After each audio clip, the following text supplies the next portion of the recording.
Right, good morning, welcome back. Now today, painting. I've done pretty much everything I need to do on the engine. Carbs are all sorted out, valve clearance is all checked. I'm ready to put all the casings back on. But I'm not going to do that till I've painted them because they're in a dreadful state. You saw the lovely finish that I got on that sprocket carrier. Absolutely superb. Lovely, silky smooth, sublime, flawless finish. And I can do that on all of them. I've done it on the front of the engine, so it's going to be the same on the rocker cover because that's absolutely ghastly, and the same on the clutch cover and the left-hand front engine case. They've all got that horrible orange peely factory finish. It's okay if it's uniform on the whole engine, but a lot of it was peeled off and scratched. This is dreadful, so I might as well do the whole lot and make the engine look absolutely stunning and match in with the rest of the bike. So today I'm going to start with this, because this is a standalone job. It's absolutely dreadful. Once the rocker cover's done, I'll do the other three casings, and by that time the gaskets and all the other parts will be here, and I can start putting the old girl back together again and move on, hopefully, to the paintwork. But there we are. Let's do this today.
Right, now with any of these situations, when you've got flaky paint, if there's only a little bit and you can feather out the edges where there's paint and no paint, then you can hide it under a new coat of paint. But there's so much of that came off in the blast booth that it's just 30% of that is now bare metal.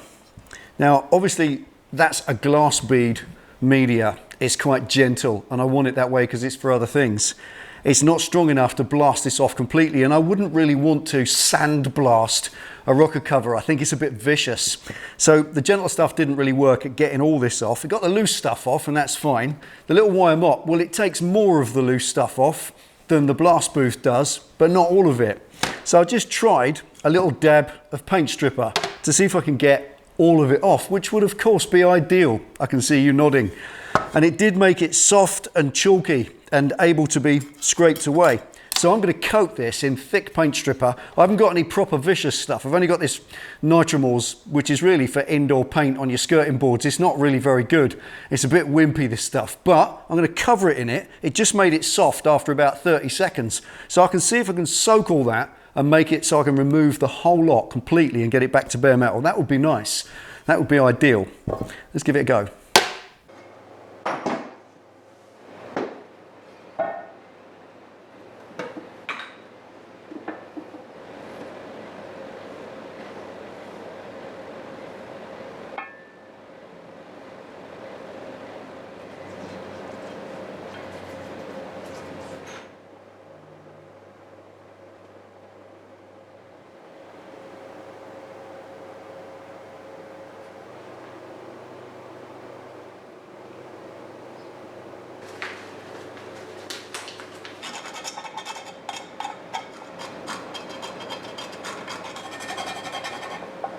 Yeah, result.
Right, that's it, ready to paint. Now I thought initially that the paint stripper wasn't going to do a single thing. That stuff very rarely does, but it did soften it enough for the wire wheel to get in there and remove every scrap of whatever it was that was on there. It's now completely bare casting. After a little whiz in the blast booth, that is now also a nice satin etched finish, and that'll accept the paint beautifully. Now it's going to be the usual procedure: 1 tack coat, 5 minutes to flash off, then 3 wet coats, nice and liquid gloss looking, and it will dry satin within about 48 hours. Now I've got it up to temperature in here, 17 centigrade, but when it's all finished, it'll be the usual procedure. Switch the extractors on, turn the lights off, and get out the door. So I'll say thank you for watching at this point. I'm going to get painting. I'll see you next time.